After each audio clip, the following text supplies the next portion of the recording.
Hello à tous, bienvenue dans ce tout nouvel épisode de l'œil Tif. Je suis très contente de la faire partager avec vous. Et aujourd'hui, on va parler, dans cette nouvelle saison, des connards. Parce que oui, nous les femmes, on a tous côtoyé un connard ou plusieurs connards dans notre vie. Que ce soit à l'école, au travail, dans un bar, enfin, tous les jours, on en côtoie. Le connard n'a pas d'apparence. On le sait, on le sent, on le reconnaît. Certains assument d'être un connard, d'autres n'assument pas le mal qu'ils nous font. Et personnellement, j'en ai côtoyé des connards au collège, au lycée. Et surtout au lycée, j'en ai connu des connards, j'en ai connu des phénomènes, mais vraiment. Et on en côtoie tous les jours. Et il y en a qui se reconnaîtront dans ce podcast. Et on va commencer sur le connard au lycée. On a tous côtoyé un connard quand on était au lycée. Personnellement, moi j'en ai côtoyé. Quand j'avais 16 ans, j'en ai côtoyé un, j'étais tombée amoureuse, c'était un blond aux yeux bleus. Et franchement, j'ai découvert son vrai visage un an après. Le connard au lycée, il peut être narcissique, arrogant, aime bien se foutre de la gueule de la fille, se servir d'elle pour parvenir à ses fins, il se sent supérieur aux autres. Bref, il peut être le plus beau mec du lycée ou le plus atypique. Je vais vous raconter mon vécu avec un connard quand j'étais au lycée. J'avais 16 ans. À une époque, c'était le premier baiser, les premiers émois, toi et moi, le premier amour de jeunesse, l'insouciance, l'adolescence, un peu comme dans les films pour ados comme La Boum ou le film LOL. Sauf que moi, je suis tombée amoureuse d'un connard plutôt que du mec parfait. Voilà, m'a fait croire qu'il m'aimait pendant plus d'1 an. Il m'a vraiment pris pour une conne. Je vous jure, naïve comme je suis, il m'a fait croire qu'il m'aimait alors que c'était pas vrai. Il m'a fait du chantage, il me parlait très mal. Et un jour, il m'avait invité au cinéma et au bout de 10 minutes, ça a tourné aux désastres. Je sais pas ce qui est arrivé par la tête. Il était pas dans son état normal. Apparemment, il était défoncé, il aurait fumé du shit. Et le lendemain, j'ai appris qu'il avait une copine et sans le savoir, sa copine qui ne savait pas, arrivait et l'embrassait sous mes yeux. Et là, franchement, vous savez ce que c'est quand on a 16 ans, hein? Le cœur brisé, le cœur explosé, les larmes qui coulent, envie de suicide, envie de tout foutre en l'air, le chagrin d'amour à 16 ans quoi, enfin 17 ans. Et après, le gars, qu'est-ce qu'il fait? Ben, il m'appelle le soir en me disant « Oui, je suis désolée, je ne voulais pas te rendre malheureuse. » Et moi, j'ai envie de lui dire dans ma tête « Mais tu te fous de ma gueule ou quoi? T'embrasses une autre meuf devant moi et tu dis que t'es désolée ?» Et après, il me dit « Oui, de toute façon, je vais pas rester avec elle. » Je fais « Mais il est sérieux, le gars? Le gars s'est trouvé une copine, elle a l'air super gentille. » Et il me dit ça. Ouais, parce que lui, franchement, c'était le connard au lycée. Et je vous jure que c'est vrai, il a fait de ma vie un enfer. Franchement, j'ai des regrets avec lui, hein. Mais vraiment, j'aurais pas dû prendre son numéro de téléphone.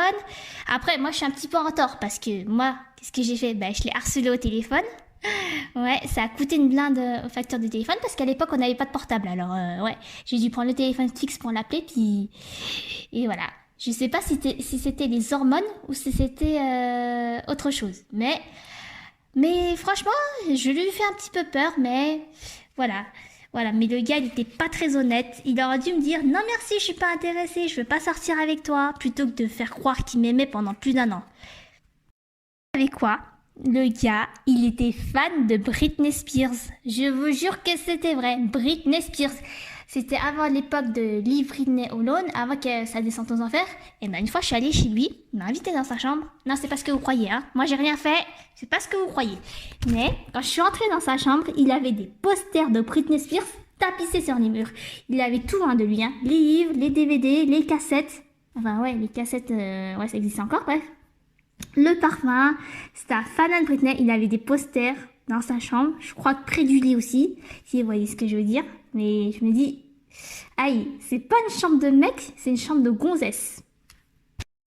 Je m'attendais à une chambre en bordel, avec des paquets de mouchoirs, une chambre qui sent bien l'ado, mais en fait c'était vraiment très bien rangé, très bien entretenu, avec des posters de Britney partout.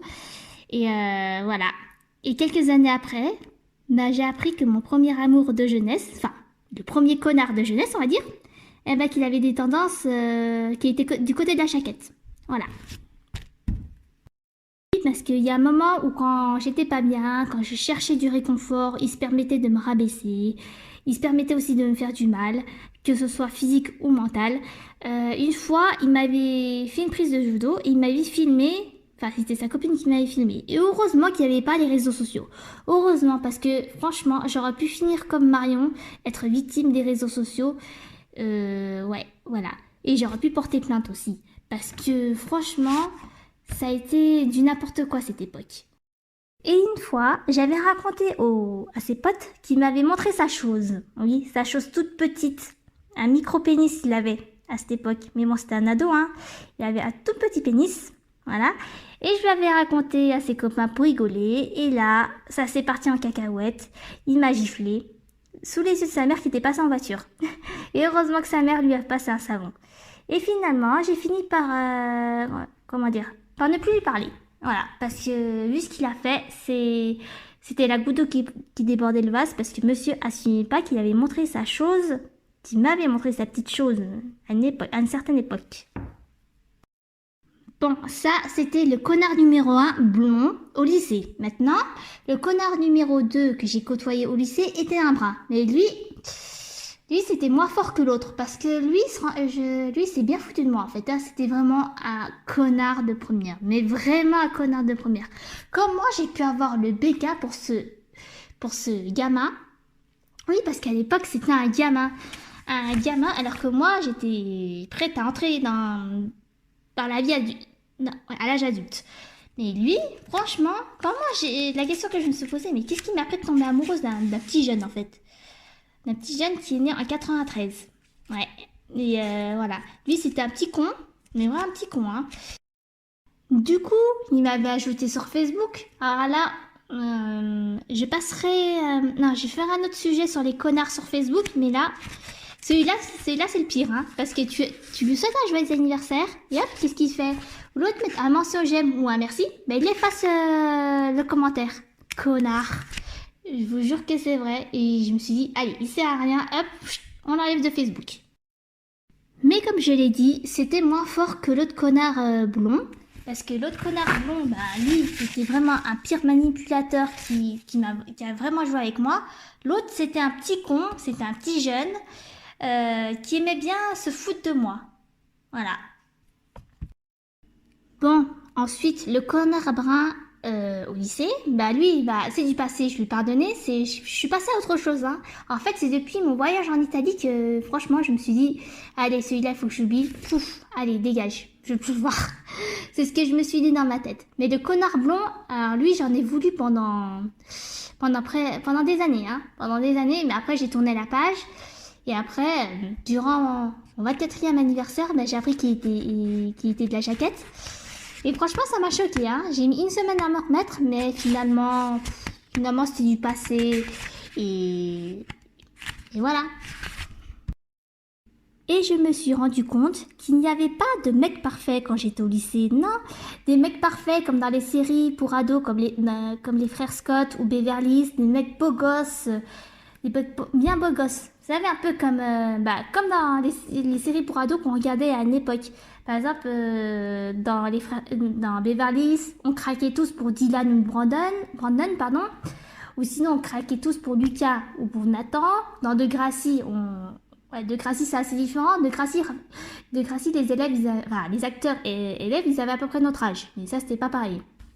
Mais je me suis rendu compte qu'en fait, que moi, au lycée, j'ai côtoyé beaucoup de connards. Mais vraiment beaucoup. Et je me suis rendu compte qu'il n'y avait pas de mecs parfaits quand j'étais au lycée. Non, des mecs parfaits comme dans les séries pour ados, comme les frères Scott ou Beverly Hills, des mecs beaux gosses à une époque. Par exemple, dans Beverly Hills, on craquait tous pour Dylan ou Brandon, pardon. Ou sinon, on craquait tous pour Lucas ou pour Nathan. Dans Degrassi, Degrassi, c'est assez différent. Degrassi, les élèves, les acteurs et élèves, ils avaient à peu près notre âge. Mais ça, c'était pas pareil. Mais je me suis rendu compte qu'au lycée, j'ai côtoyé beaucoup de connards.